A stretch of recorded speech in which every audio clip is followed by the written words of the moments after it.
And welcome to In Touch with Partners for Quality. I'm your host, Shelley Duffy. I just love sharing good news, and I have an absolutely wonderful story to share with you tonight. In previous episodes, we've talked about Citizen Care, a member of the Partners for Quality family of nonprofit organizations. Well, primarily serving Western Allegheny County, Citizens Care provides residential and community-based supports and services to persons with intellectual and developmental challenges. On today's program, we're focusing on how Citizen Care community living services provide the support needed for people to live more independent lives. And I'm joined right now by Mike Sturgis, a community living director at Citizen Care, and Jerry, a person supported by Citizen Care. So welcome to the program today. We're so glad to have both of you. Now, Jerry, I want to get to your story because you have some amazing things to talk about, and we're going to do that very quickly. But first, I would like to talk to you, Mike. You have been doing this for, I believe, 20 years now? Yeah. So tell us a little bit about the journey and the path and how you got there and what it is you do. Sure. So first off, thanks for having us come out and Yes. talking to us. I've had opportunities to talk about other passions in my life, but I've really never had the opportunity to talk about my career in a forum like this. So thank you so much. I'll be celebrating 20 years at Citizen Care in the community living residential part of the company in July of 2022. I've actually been working in the field for 26 years. 26 years ago, I started providing care to a gentleman, a younger man, who had physical limitations. And when I was in college and grad school, I worked as a nursing assistant. I finished my degree in long-term care administration. And when I first started at Citizen Care as a program manager, you probably remember that. Yes, I do. I wasn't quite sure that this job wasn't aligned with what I wanted to do. I wanted to go into working at nursing homes and help deinstitutionalize, help with the culture change in nursing homes. After a few months and a couple years, I definitely knew that I was in the right place, and I felt myself aligning more and more with the mission of Citizen Care with every day. Before long, I was working a lot of front-time work, picking up shifts, working directly with people. And I really also really started to enjoy helping people get out into the community to volunteer. That was probably one of the things that really, really got me excited, getting people to do cleanups in the community, helping with Allegheny Cleanways doing cleanups, helping with the food bank doing their Glean program, and doing some building initiatives with Open Hand Ministries. It was very, very exciting for me to see people connecting what they were doing to give back and realizing that although they were receiving services from us, Citizen Care, they could also make change in the world. So that was one of the most exciting things for me early on. And it had a huge impact on me. Service has always been a part of my life and my job, but not wanting to necessarily do the same things outside of work as I was at work so that I didn't burn out. It really opened up a lot of avenues in my life, and I ended up sitting on the board for Allegheny Cleanways for several years. And I even met my wife on a work trip after Katrina in Mississippi that I learned about through some contacts at Citizen Care. So it was meant to be. Yeah. That's what you're trying to say. This was all meant to be. It's had a huge impact on my life. So there have been a lot of opportunities at Citizen Care for me to move on to different experiences, to think about moving to a different part of the company or look at different positions. But it's always been those close relationships to people like Jerry and some of the other folks in our programs and my management team and my staff that have kept me in Green Tree in my program. So Now, you talk about every day being a little bit different. Can you maybe describe that for us, or what that entails, and maybe a day in the life of Mike? Well, okay. Every day is a little bit different. I work in the Green Tree division. We support about 22 people in 2 different apartment complexes. A lot of the people in Green Tree are very independent, and so they don't need a lot of hands-on personal care, but they do need support in other areas to help them be as independent as possible. And so, it may be that people need more assistance with medication administration or with transportation, help with groceries, help with making meals, whatnot. and assistance with getting to doctor's appointments and maintaining their health. That being said, my day-to-day is in managing the staff and working with the managers that work for me and the nurse that works in our division and the program specialist that works in our division, and just help to make sure that things are running smoothly. But I usually start my day and end my day talking on the phone with some of the folks in the program. And like I said, that's one of the things that can be challenging at different points in time, because there tend to be a lot of phone calls, but it's the most rewarding part of my job, and it's what keeps me here at Citizen Care. Mm-hmm. So, just a lot of time on the phone, huh, Jerry? Yes. Well, it keeps you busy and out of trouble. That's the thing. Let's hope so. All right, Jerry, let's talk to you a little bit. How old were you when you first started living?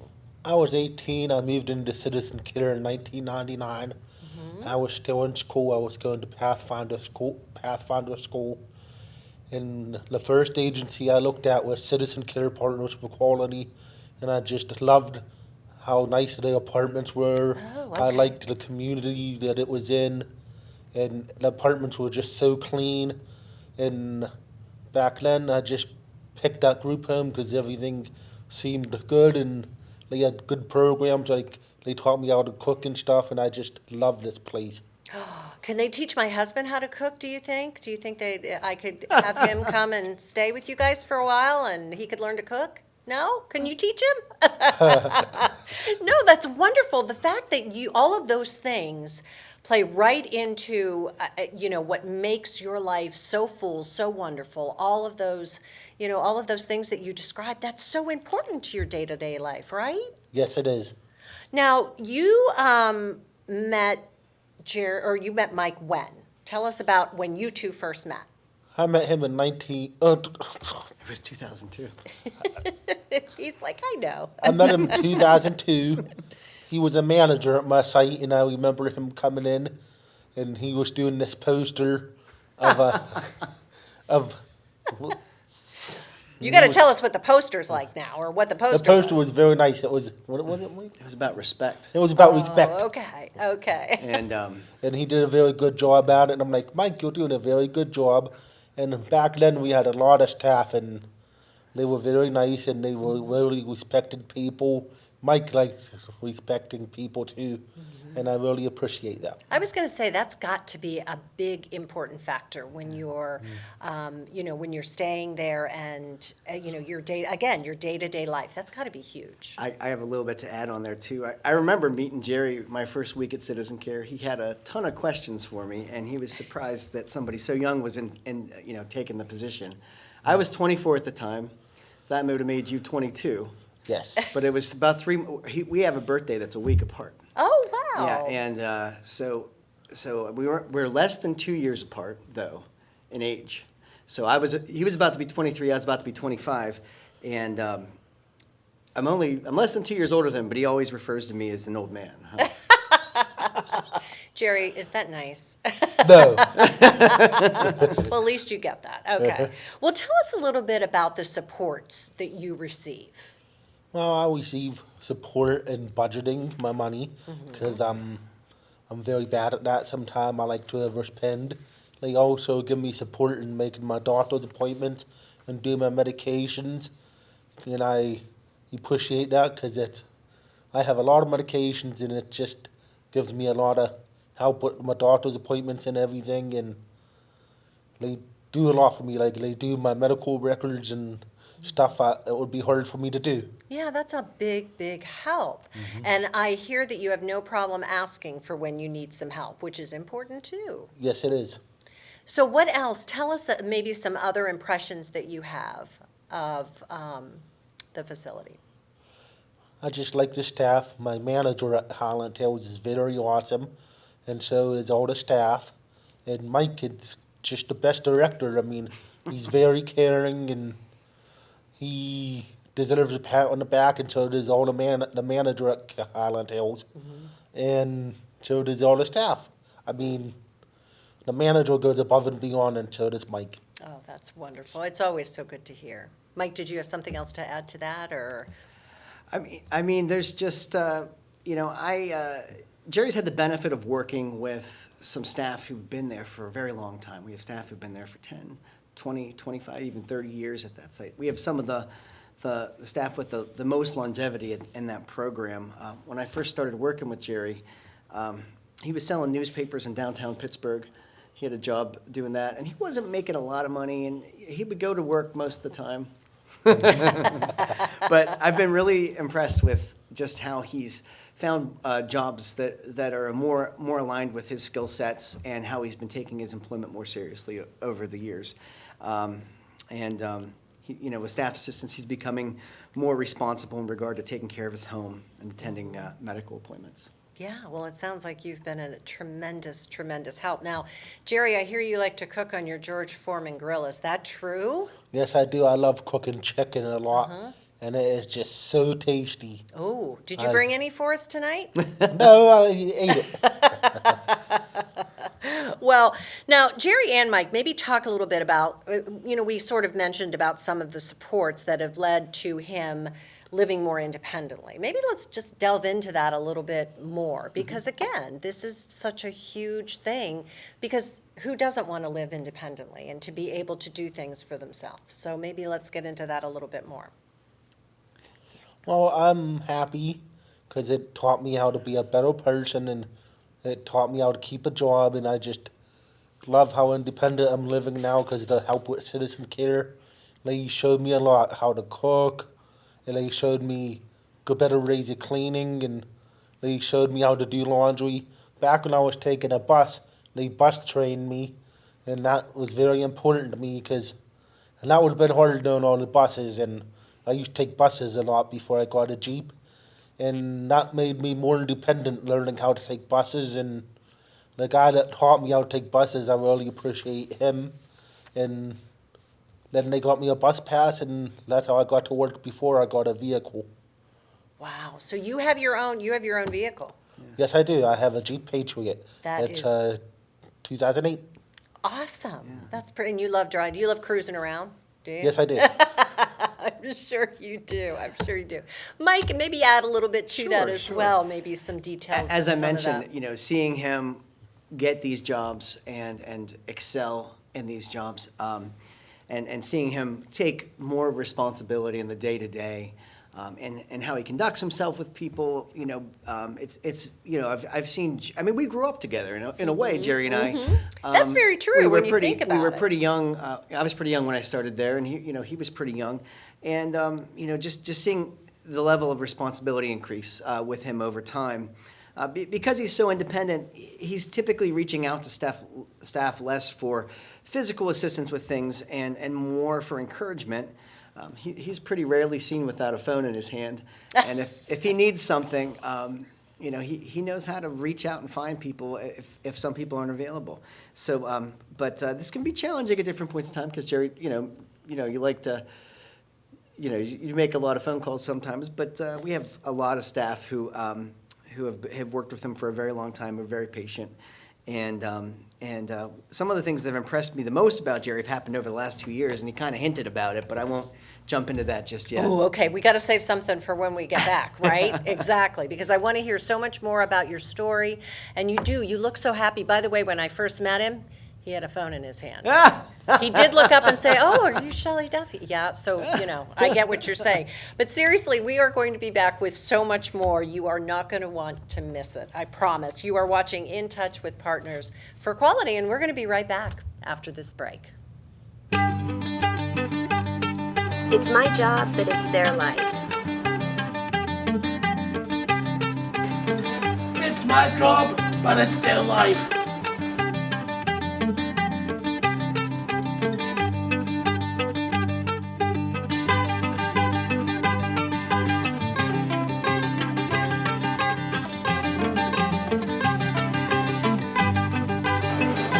It's my job, it's my life.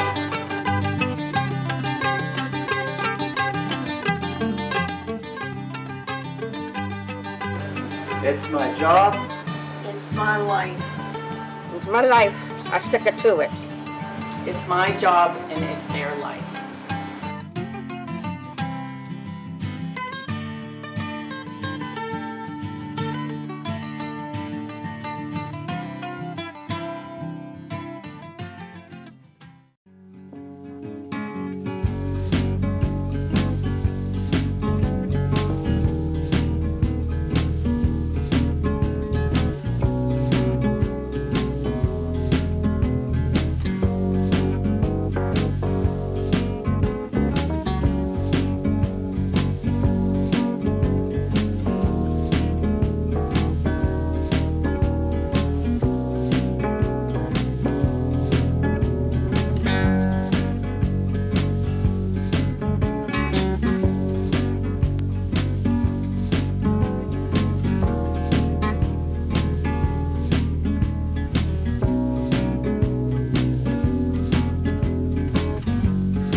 Welcome back to In Touch with Partners for Quality. I'm Shelley Duffy, and today we're talking with friends from Citizen Care. Mike Sturgis, he's a community living director, and Jerry, who is a person who receives support, and you both are just so much fun, and I'm having just a wonderful time getting to know you, Jerry, and learning all about everything that you both do. So it's really great to have you back.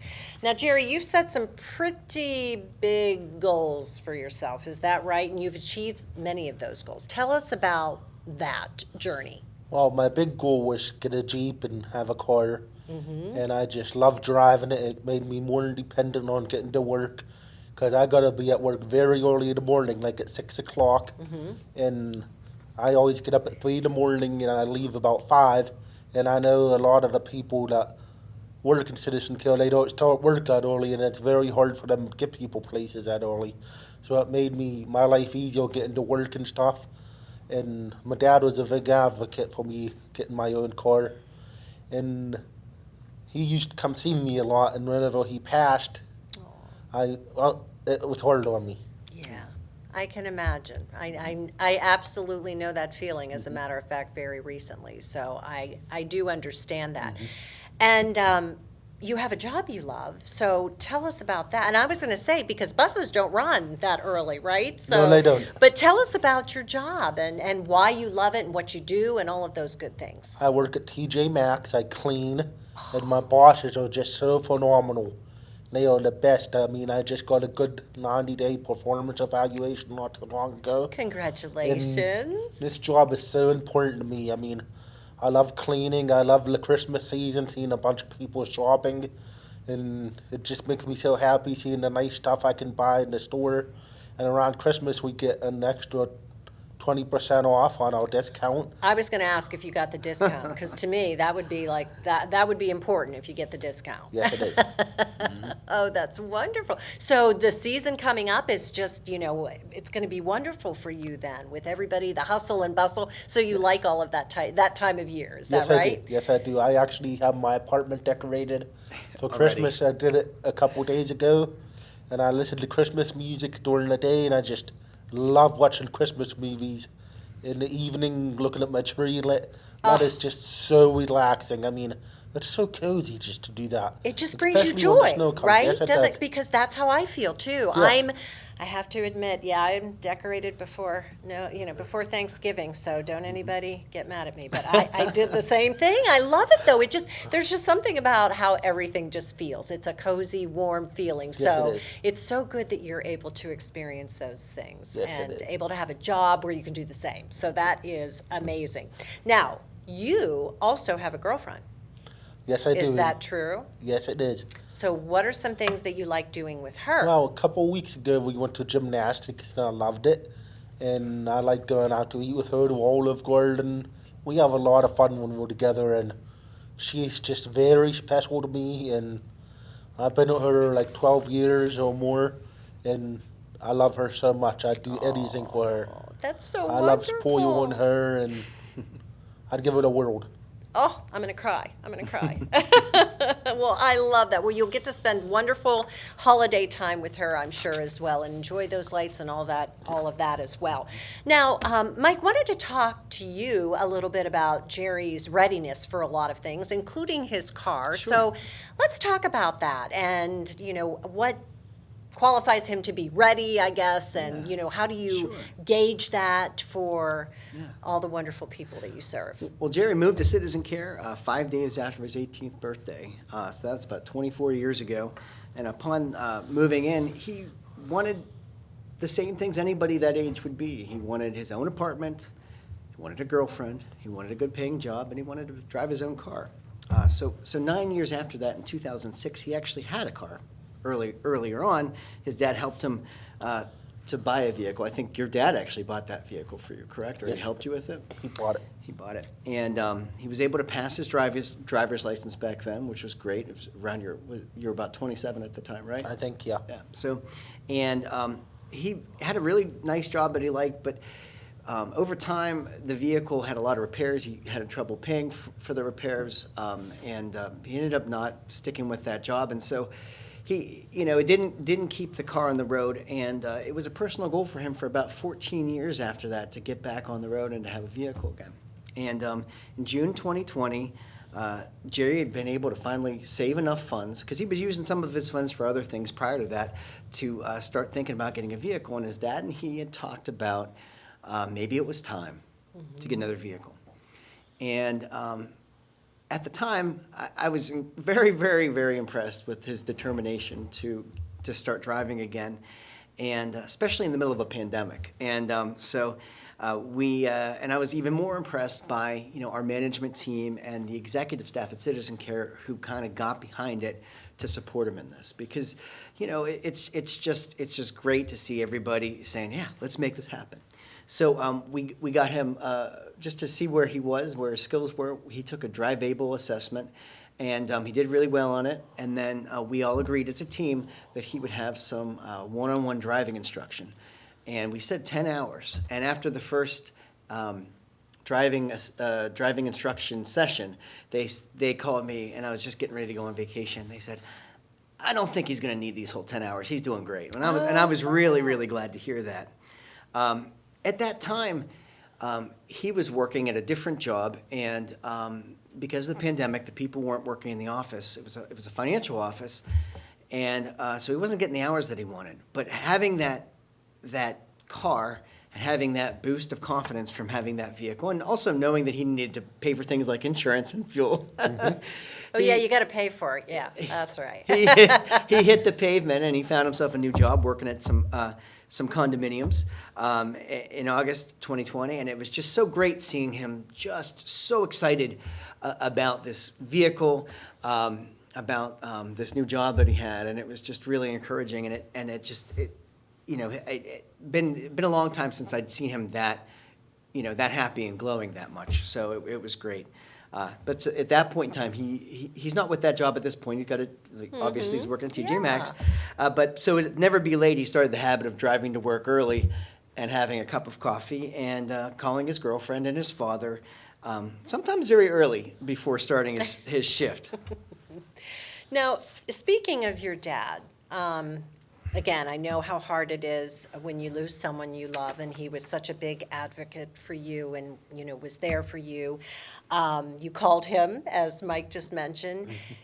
Do you kind of rely on Mike that way now, being able to call him whenever you need to tell him things or whenever you want to reach out?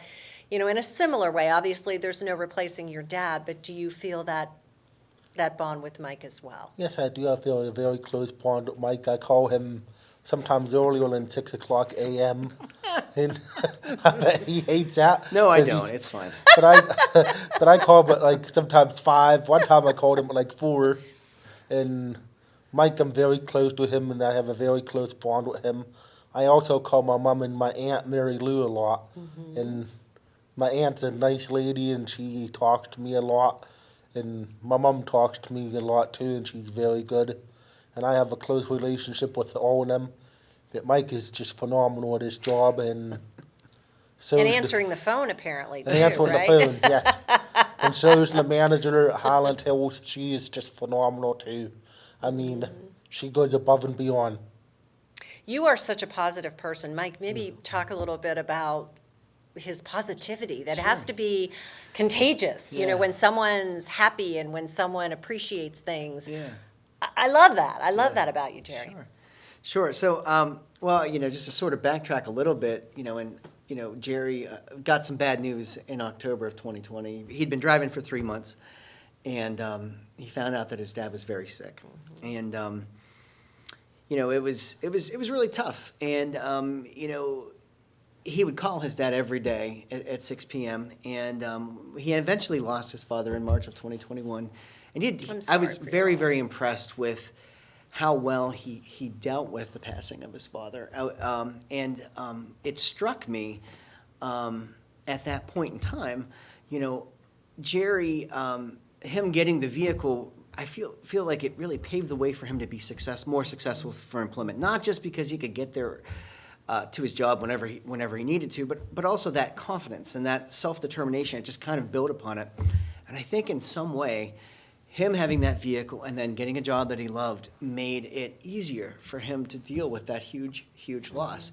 And what also struck me at the time is I was very close with Jerry's father, and being a father myself, what also struck me is just, his dad always just wanted the best for him. Any parent wants what's best for their kids, and he wanted him to be successful.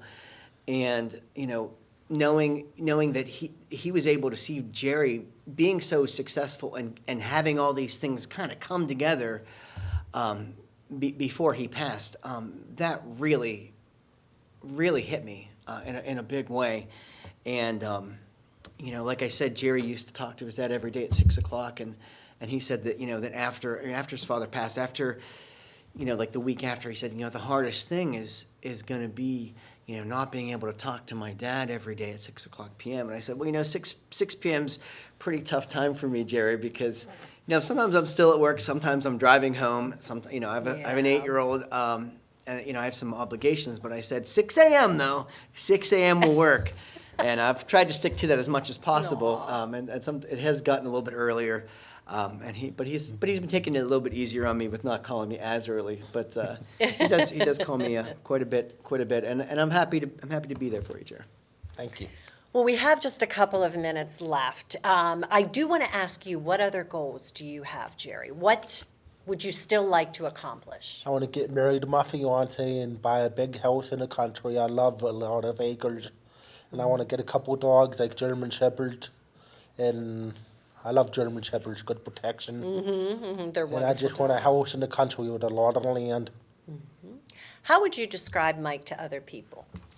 Very generous, very outgoing, and he does a lot for me, and I really appreciate it. He's actually like a third father figure because I have a stepdad, and Mike, I respect him a lot, and I know he respects me, and I really appreciate that. The bond is just amazing Yes, to it see is. between the two of you. And Mike, again, we don't have much time left, but do you see these types of stories like Jerry's? Yeah, I mean, it's been great working at Citizen Care. Like I mentioned a few things earlier. There are a lot of other people who have met a lot of great goals, like whether it's going on vacation to someplace they want to go to, like Las Vegas, or going on a cruise that they've saved up for. There was a man who used to live with Jerry who wanted to be a DJ in the community, and he started doing DJing for Citizen Care events, and then started branching out into the community. People who've worked at Giant Eagle for 25 years, at the Olive Garden for 25 years. There's a woman who works at a cafe for 20 years. People who've had health goals with losing weight or whatnot. It's been really exciting. As I mentioned, the most exciting thing for me has been the seeing people like Jerry have those connections with their family, and Well, like I said, you can see the bond. It is Yeah. absolutely amazing. Thank you both so much for joining Sure. us today. We appreciate it so very much. And that is all the time that we have for today's program. My thanks to Mike and Jerry. It has been great sharing this good news stories. To learn more about Citizen Care and the other Partners for Quality agencies, visit pfq.org and look for Partners for Quality on Facebook. I'm Shelley Duffy. Thanks so much for joining us today.